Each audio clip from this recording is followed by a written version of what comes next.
سال میں ایک رات ایسی بھی آتی ہے جو اپنے ساتھ رحمت اور مغفرت کی جیسے بارش لے کر آتی ہے۔ تو آئیے آج ہم اسی خاص رات یعنی شب برات کے بارے میں بات کرتے ہیں۔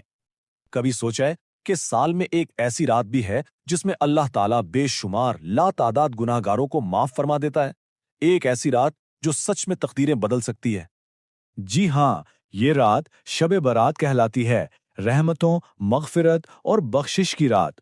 آج ہم یہاں اہل سنت والجماعت کی روایت کے مطابق شب برات کا ایک بہت ہی آسان لیکن انتہائی طاقتور روحانی عمل جاننے کی کوشش کریں گے۔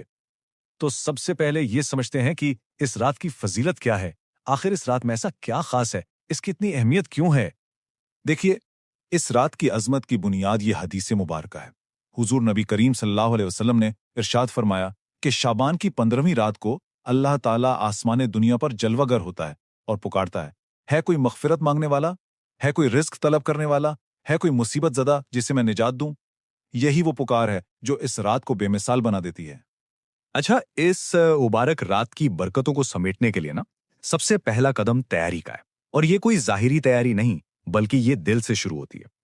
ہمیں بس اپنے دل کو صاف کرنا ہے اور خلوص کے ساتھ نیت کرنی ہے۔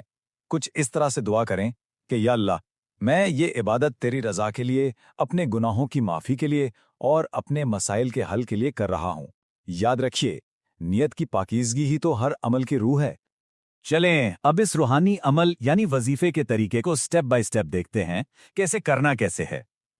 یہ عمل بہت آسان 4 مرحلوں پر مشتمل ہے۔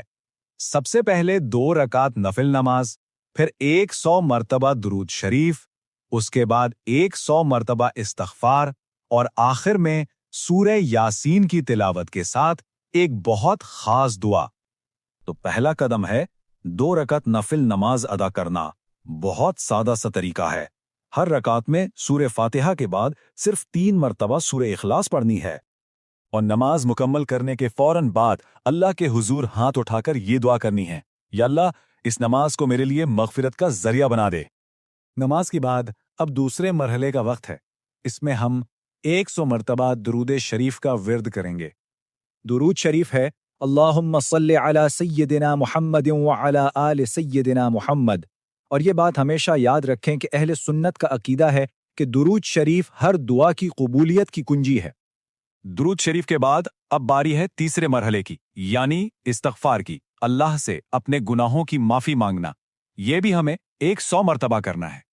سچے دل سے توبہ کرتے ہوئے پڑھیں استغفر اللہ ربی من کل ذنب و اتوب الیہ، اور اس بات پر پورا یقین رکھنا چاہیے کہ اللہ کی رحمت ہمارے گناہوں سے کئی زیادہ بڑی ہے۔ استغفار کے بعد اب ہم اس عمل کے چوتھے اور آخری حصے کی طرف بڑھ رہے ہیں۔ اس میں ہمیں 1 مرتبہ سورہ یاسین کی تلاوت کرنی ہے۔ سورہ یاسین کی تلاوت کے بعد اب اس عمل کی سب سے اہم اور طاقتور دعا مانگنی ہے۔ پورے یقین کے ساتھ عرض کریں، یا اللہ، اگر میرا نام بد نصیبوں میں لکھا ہے تو اسے مٹا دے اور خوش نصیبوں میں لکھ دے۔ یہی تو وہ رات ہے، تقدیر بدلوانے کی رات۔ اپنی ذات کے لیے دعا کرنے کے بعد آئیے اب اپنے دعاؤں کا دائرہ تھوڑا اور وسیع کریں اور پوری امت کے لیے دعا مانگیں۔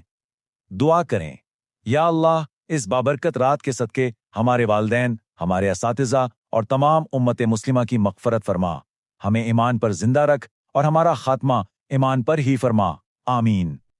اور آخر میں اس رات کے حقیقی پیغام کو سمجھتے ہیں۔ یہ صرف ایک رات کی عبادت تک محدود نہیں ہے۔ سب سے اہم نقطہ یہ ہے کہ شب برات صرف ایک رات کا معاملہ نہیں، بلکہ یہ اللہ کی طرف پلٹنے کا، اپنی زندگی کو بدلنے کا اور ایک نئی بہتر شروعات کرنے کا ایک سنہری موقع ہے۔ اللہ ہم سب کو معاف فرما دے۔ اس پیغام کو دوسروں تک بھی ضرور پہنچائیں، کیا پتہ یہ کسی کی مغفرت کا سبب بن جائے۔ آمین۔